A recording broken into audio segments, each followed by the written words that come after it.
नमस्कार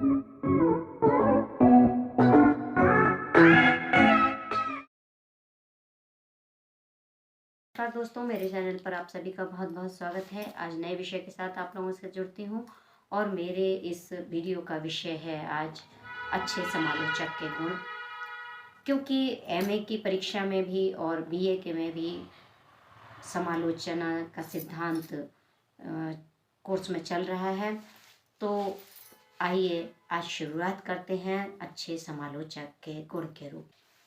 कवि से अधिक महत्व काव्य मर्मज्ञ या फिर आलोचक का होता है, क्योंकि वह न केवल कृति और स्वरूप और उसमें निहित गुण पक्षों का उद्घाटन करता है, बल्कि लेखक को भी सत्पथ दिखाने में सहायक होता है।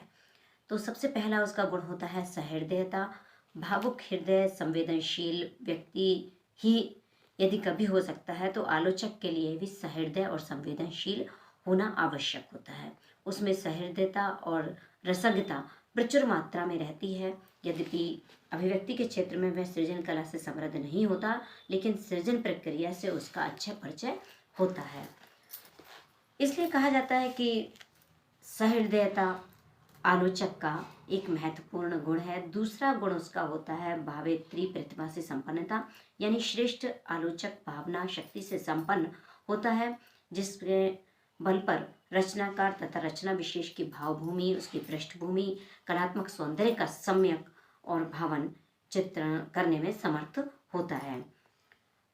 अगला उसका गुण आता है अंतः प्रकृति को पहचानने में समर्थ, यानी कवि का धन होती है कल्पना, जिसे अपने अंदर अपने अध्ययन, विचारणा, दार्शनिक दृष्टिकोण आदि से समन्वित कर वह अपनी रचना में व्यक्त करता है। सच्चे आलोचक में शक्ति होनी चाहिए कि वह कवि की अंतः प्रकृति के इन तथ्यों को पहचान सके।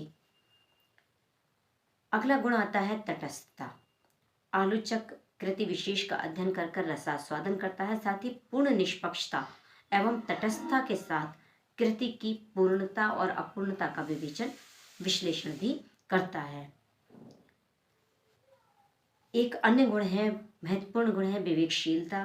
आलोचक भावुक से अधिक बौद्धिक होता है। अपने विवेक अथवा बौद्धिक विश्लेषण की शक्ति के बल पर कृति के गुण दोषों का परीक्षण और निरीक्षण करता है और संतुलित रूप से निष्कर्षों को अभिव्यक्ति देता है।